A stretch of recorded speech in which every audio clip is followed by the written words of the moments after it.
ہر طرح کی تعریف اللہ برتر و عظیم سخی و کریم کے لیے ہے. وہ شبیہ و ہم مثل سے برتر ہے اور ہم سر و مددگار سے بالا ہے. میں اس پاک ذات کی بھرپور نعمتوں پر حمد بیان کرتا ہوں. اس کی ناراضگی و سزا کے اسباب کو دور کرنے پر میں اس کا شکر بجا لاتا ہوں. میں گواہی دیتا ہوں کہ اللہ کے علاوہ کوئی معبود نہیں، وہ یکتا ہے، اس کا کوئی شریک نہیں. توحید کی گواہی جو قیامت کے دن گواہی دینے والے کے لیے امن بن کر آئے گی اور اس کی وجہ سے اس کا رب جنت میں داخل کرے گا. میں گواہی دیتا ہوں کہ ہمارے سردار اور نبی محمد اس کے بندہ اور رسول ہے. ان کے رب نے ان کو وہ سکھایا جو وہ نہیں جانتے تھے.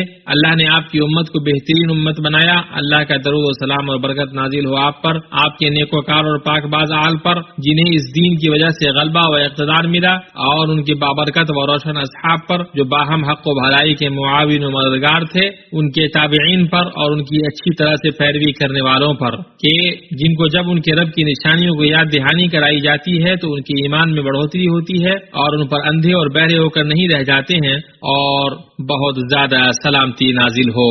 اما بعد، اے لوگو، میں آپ کو اور خود کو اللہ کے تقوی کی وصیت کرتا ہوں.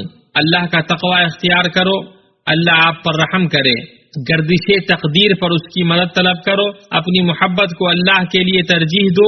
دین میں اللہ کے حقوق کی نگہداشت کرو. جو بڑی نیکی تم کرتے ہو اسے اپنی نظروں میں بڑا نہ سمجھو اور کسی چھوٹی برائی کا جو تم ارتکاب کرتے ہو حقیر نہ جانو.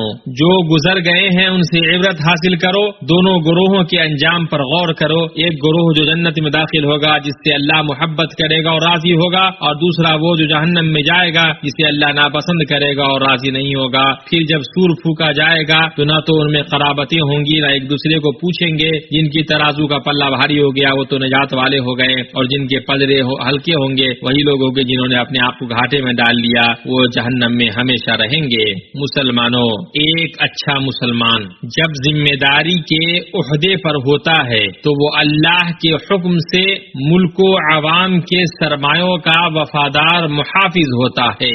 وہ حق کی پاسداری کرتا ہے، انصاف کو عام کرتا ہے، کام میں مخلص ہوتا ہے اور قوم کے سرمایے کی حفاظت کرتا ہے. مخلص ذمہ دار خود نیک ہوتا ہے، دوسروں کی اصلاح کرتا ہے، درستگی کا حکم دیتا ہے اور بدعنوانی سے روکتا ہے. اسلام نے نگرانی کو ایک ذمہ داری قرار دیا ہے جسے فرد کے ساتھ ساتھ معاشرہ بھی اٹھاتا ہے، اور وسیع معنی میں یہی احتساب ہے. احتساب اپنی وسعت اور ہماگیری میں وہ نگہبانی اور نگرانی ہے جس سے فرد، معاشرہ، ادارہ اور ملک کی بگاڑ اور بدعنوانی سے حفاظت ہوتی ہے. اللہ تعالیٰ کا فرمان ہے، یہ وہ لوگ ہیں جنہیں اگر ہم زمین میں اقتدار بخشے تو وہ نماز قائم کریں گے، زکوٰۃ دیں گے، نیک کام کا حکم دیں گے اور برے کاموں سے منع کریں گے، اور تمام معاملات کا انجام کار اللہ کے ہاتھ میں ہے. دوسری جگہ اللہ نے فرمایا، تم میں ایک جماعت ایسی ہونی چاہیے جو بھلائی کی طرف بلائے اور نیکیوں کاموں کا حکم کرے اور برے کاموں سے روکے، اور یہی لوگ فلاح و نجات پانے والے ہیں. دوسری جگہ اللہ نے فرمایا، مومن مرد و عورت آپس میں ایک دوسرے کے مددگار و معاون اور دوست ہیں. وہ بھلائیوں کا حکم دیتے ہیں اور برائیوں سے روکتے ہیں، نماز کی پابندی سے بجا لاتے ہیں، زکوٰۃ ادا کرتے ہیں، اللہ کی اور اس کے رسول کی بات مانتے ہیں. یہی لوگ ہیں جن پر اللہ تعالیٰ بہت جلد رحم فرمائے گا. بے شک اللہ غلبے والا، حکمت والا ہے. مسلمانوں، احتساب کا کام اخلاق، دین، سیاست، سماج، انتظام اور معیشت وغیرہ کے میدان میں نگرانی کا کام ہے. اہل علم فرماتے ہیں، احتساب عدل کو قائم کرنے کے لیے فضائل کی اشاعت، بدعنوانی اور برائی کے مقابلے، شفافیت و درستگی کی حمایت اور نگرانی و نگہبانی کو تقویت دینے کے لیے بھلائی کا حکم دیتا ہے جب بھلائی کا چھوڑا جانا واضح ہو، اور برائی سے روکتا ہے جب برائی کا کیا جانا واضح ہو. بھائیو، احتساب ہر سماجی عام و خاص سرگرمی کے لیے نگرانی، ہدایت اور رہنمائی کرنے کا نام ہے جو دین کے اصول، شریعت کے احکام، اخلاقیات کے معیارات کو قائم کرتا ہے اور کارکردگی کی استعداد کو بڑھاتا ہے. وہ ایسی نشاط اور ادائیگی ہے جس سے درست رویہ حاصل ہوتا ہے اور دنیا و آخرت میں انفرادی اور اجتماعی مفاد میں اضافہ ہوتا ہے.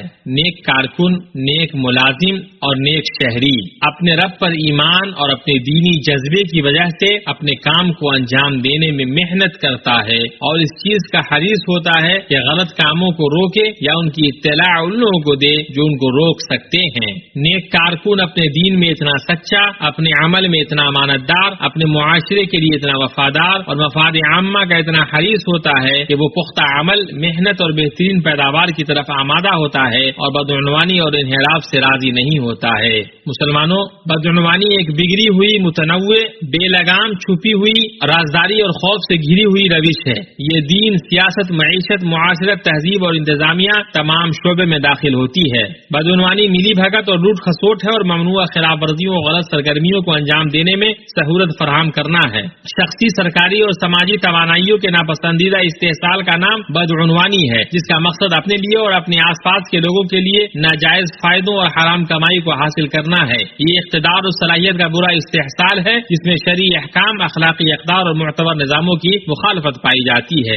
بدعنوانی پھیلی ہوئی بیماری ہے، اسے حد محدود نہیں کر سکتی اور رکاوٹیں روک سکتی ہیں۔ خشکی اور تری میں لوگوں کی بدعنوانیوں کے باعث فساد پھیل گیا، اس لیے کہ انہیں ان کے بعض کرتوتوں کا پھل اللہ تعالیٰ چکھا دے، بہت ممکن ہے کہ وہ باز آ جائیں۔ ہر وہ انحراف جو عام و خاص ملازمت کو اس کے دھارے سے منحرف کر دے جس کے لیے وہ وضع کیا گیا ہے اور جس کی خدمت کے لیے پایا جاتا ہے، وہ بدعنوانی، جرم اور خیانت ہے۔ مسلمانوں، بدعنوانی ممالک کے پروگراموں اور منصوبوں میں ترجیحات کو ڈاوا ڈول کرتی ہے، ان کے سوتوں کو خشک کر دیتی ہے۔ بدعنوانی سے عام خدمات کا معیار گر جاتا ہے، منصوبے ناکام ہوتے ہیں، ناقص عمل درآمد سے پیداواری صلاحیت کمزور ہوتی ہے، لوگوں کے منافع ضائع ہوتے ہیں، کام میں دلچسپی اور وقت کی قدر گھٹ جاتی ہے، ضابطوں کے نفاذ میں خلل پڑتا ہے۔ بدعنوانی ان خطرات سے چشم پوشی کا باعث بنتی ہے جو لوگوں کو ان کے کھانے پینے، ان کی صحت اور تعلیمی سہولیات، ان کی سڑکوں اور عوامی خدمات تک رسائی میں لاحق ہوتی ہے۔ بدعنوانی سچائی، امانت، انصاف، یکساں مواقع اور منصفانہ تقسیم پر مبنی اخلاقی اقدار کو غیر مستحکم کرتی ہے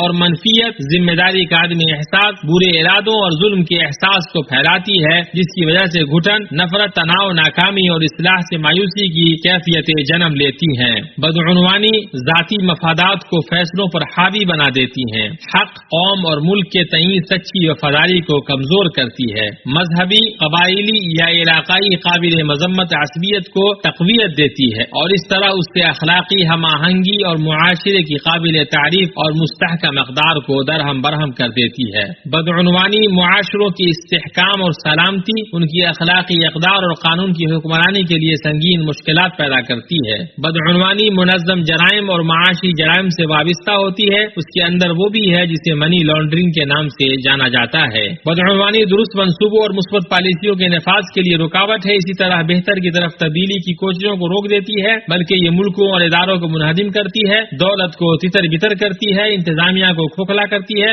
اور انحرافات، برائی اور معاشرتی و اخلاقی بیماریوں کے ساتھ چلتی ہے۔ بھائیو، بدعنوانی کے بہت سارے مظاہر، کئی شکلیں اور مختلف راستے ہیں۔ مال اور ملازمت سے جڑے معاملات میں غبن، رشوت، اقتدار اور صلاحیت کا برا استعمال، کام کے رازوں کو افشا کرنا ہے یا ان معلومات کو چھپانا ہے جن کا حق یہ تھا کہ وہ سب کو معلوم ہو اور ان کا اعلان ہو۔ اسی طرح دستاویزات، کاغذات اور فیصلوں میں چھیڑ چھاڑ اور جعل سازی، کام اور ڈیوٹی ٹائم کا آنے جانے میں احترام نہ کرنا، کمزور کارکردگی، کام کے درمیان خارجی مطالعہ میں لگنا یا ان لوگوں کا استقبال کرنا جن کا کام سے کوئی تعلق نہیں ہے، حیلے بہانے تلاش کرنا، نظاموں، تعلیمات اور ہدایات کی تنفیذ سے بھاگنا، لاپرواہ ہونا، سرگرم مشارکت سے کنارہ کش ہونا، عوامی مال کے استعمال میں تساہل برتنا، چاہے وہ تھوڑا ہو اور جس کا تعلق آفس کا سامان خریدنے سے ہو، اسی طرح مبالغہ آمیز تقریبات کا انعقاد اور ان پر خرچ کرنا اور مال کے غلط استعمال کرنا، جعلی منصوبے بنانا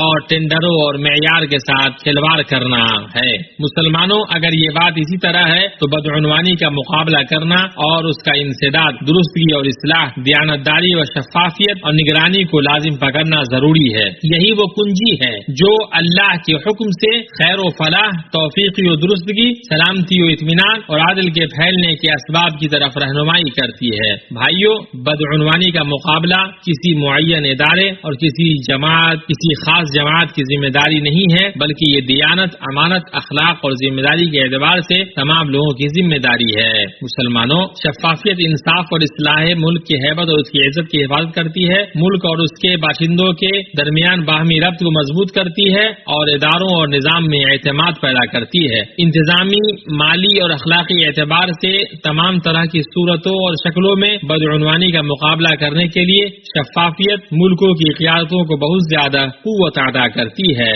شفافیت کے جانچنے کے پیمانے دیانت، سچائی، انصاف، وضاحت اور شفافیت ہیں۔ شفافیت کے ماحول میں سب سے بہتر، سب سے عمدہ اور مناسب چیز پیش کرنے کے لیے شفاف منافست اور باوقار مقابلہ آرائی ہوتی ہے۔ اے مسلمانوں، جو چیز اس پر مددگار ہوتی ہے وہ یہ ہے کہ ملازم کی ذمہ داریوں کو متعین کیا جائے، رہنما دلائل صادر کیے جائیں، منظم طریقے سے ان کو بیدار کیا جائے، لوگوں کو ان کے حقوق سے آگاہ کیا جائے اور بدعنوانی کرنے والوں کو اجاگر کرنے کے لیے ان کی حوصلہ افزائی کی جائے۔ اس سلسلے میں جو چیز مددگار ہے وہ یہ ہے کہ نگرانی کے اداروں کی اصلاح کی جائے، ان کو مضبوط بنایا جائے اور ان کی صلاحیتوں کو فروغ دیا جائے، انتظامی کام کے اسلوب کو آسان کیا جائے، انتظامی، قانونی اور مالی احتسابی نگرانی کو مضبوط کیا جائے، ایسے قوانین بنائے جائیں جو بدعنوانی کے مقابلے میں سخت ہوں اور انہیں پوری قوت، انصاف اور غیر جانبداری سے نافذ کیا جائے، کمزور کرنے والے ٹال مٹول سے دور رہا جائے، انتظامی اصلاح کے پروگراموں پر توجہ دی جائے اور انہیں ترجیح دی جائے، یکساں مواقع کے دائروں کو وسیع کیا جائے اور صلاحیت و استحقاق کے معیار کی بنیاد پر مساوات ہو۔ قرآن کریم میں اللہ تعالیٰ فرماتا ہے، جنہیں آپ اجرت پر رکھے ان میں سب سے بہتر وہ ہے جو مضبوط اور امانت دار ہو۔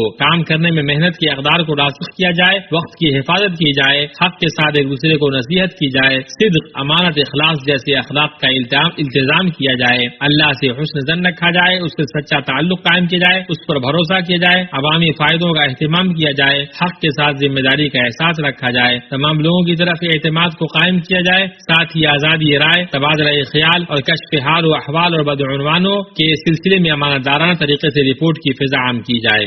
یہ بات رہی، اللہ آپ کی حفاظت کرے، خلل قوانین، نظام یا دفعات میں نہیں ہے، بلکہ خلل دراصل اداروں اور معاشروں اور لوگوں میں ہے۔ اعوذ باللہ من الشیطان الرجیم۔ اور جو کچھ اللہ تعالیٰ نے تجھے دے رکھا ہے اس میں سے آخرت کے گھر کی تلاش بھی رکھ اور اپنے دنیاوی حصے کو بھی نہ بھول، اور جیسے کہ اللہ نے تیرے ساتھ احسان کیا ہے تو بھی اچھا سلوک کر اور ملک میں فساد کا خواہاں نہ ہو۔ یقین مان کہ اللہ مفسدوں کو ناپسند رکھتا ہے۔ اللہ تعالیٰ مجھے اور آپ کو قرآن کریم اور سنت رسول صلی اللہ علیہ وسلم سے فائدہ پہنچائے۔ میں اپنی یہ بات کہتا ہوں اور اپنے لیے، آپ کے لیے اور دنیا کے تمام مسلمانوں کے لیے ہر طرح کے گناہوں سے مغفرت طلب کرتا ہوں۔ آپ بھی اس سے مغفرت طلب کریں، بے شک وہ بخشنے والا، رحم کرنے والا ہے۔ ہر طرح کی تعریف اللہ کے لیے ہے جو ذاتی کمال اور صفاتی جمال سے متصف ہے۔ اللہ کے علاوہ کوئی معبود نہیں، وہ ہر طرح کی آواز سنتا ہے۔ میں اس پاک ذات کی حمد بیان کرتا ہوں اور اس کا شکر بجا لاتا ہوں۔ پے در پہ بھرپور نعمتوں پر میں گواہی دیتا ہوں کہ اللہ کے علاوہ کوئی معبود نہیں، وہ یکتا ہے، اس کا کوئی شریک نہیں۔ ایسی گواہی جو اللہ کی رضامندی کے جنتوں کے اعلیٰ درجوں تک پہنچائے۔ اور میں گواہی دیتا ہوں کہ ہمارے سردار اور نبی محمد اللہ کے بندے اور اس کے رسول ہیں، حق کی رہنمائی کرنے والے اور اللہ کے حکم سے گمراہی سے بچانے والے ہیں۔ اللہ کا درود و سلام اور برکت نازل ہو آپ پر، آپ کے آل و اصحاب پر جو فضیلت و عزت والے ہیں، اور تابعین پر اور ان کی اچھی طرح سے پیروی کرنے والوں پر، اور بہت زیادہ سلامتی نازل ہو قیامت تک۔ اما بعد، مسلمانوں، شفافیت اور اس کے حاملین کے تحفظ اور بدعنوانی کے خلاف جنگ اور بدعنوانوں کے مقابلے کے معاملے میں مقصد صرف یہ نہیں ہے کہ گناہ گاروں اور بدعنوانوں کو تلاش کیا جائے، بلکہ اس کے ساتھ اور اس کے برابر یہ بھی مقصد ہے کہ بدعنوانی سے جو نقصان ہوتا ہے اس مقدار میں کارگر بیداری پیدا کی جائے، کیونکہ اس کا دینی، سیاسی، مالی، انتظامی، امنی، تہذیبی اور سماجی ہر طرح کا نقصان ہے۔ یہ سب ہوگا ہماگیر اصلاحی پروگرام اور تمام تر سرکاری اور پرائیویٹ مشنری کے تعاون سے اور سماج کے تمام اداروں کی شراکت سے، اور ملازمین کی آراء، ان کے ملاحظات، ان کی تجویزوں، ان کی شکایتوں اور ان کے دلائل کو سننے کو موقع دے کر اس سلسلے میں تحقیق، احتیاط، خارج جانبداری، لوگوں اور اداروں کو منظم بنانے کی جلدی نہ کرنے کے ساتھ سعودی عربیہ اور خادم حرمین شریفین جو انجام دے رہے ہیں اور جو سخت اقدامات لے رہے ہیں اور جو احتیاط اور باریکی کے ساتھ فساد مچانے والوں کا پیچھا کیا جا رہا ہے اور خلاف ورزی یا چھوٹی بڑی مالی یا انتظامی و بدعنوانی ملوث ہر چھوٹے بڑے شخص کا اعلان کیا جا رہا ہے اور اس تعلق سے فیصلہ کن کارروائیاں ہو رہی ہیں اور سخت ہدایات دیا جا رہا ہے، اور اس میں اسے ملک کو نمایاں کامیابی مل رہی ہے، جس کا نگرانی کو مضبوط کرنے، شفافیت کے تحفظ، بدعنوانی کے مقابلے اور کمزور نفس لوگوں کو روکنے میں بڑا مضبوط اثر ہے۔ وہ وبا زدہ گڑھے میں گرے، اسی طرح بیداری کو عام کرنے اور بدعنوانی کے ساتھ کسی طرح کی روح رعایت نہ کرنے کی ثقافت کو اس کارگر انداز کے ساتھ عام کرنے میں بڑا اثر ہے کہ اس بیماری کو روکا جائے اور اس کا انسداد ہو اور پیش کردہ رپورٹوں کو مؤثر طریقے سے نپٹا جائے، شفافیت کے اصول کو فروغ دیا جائے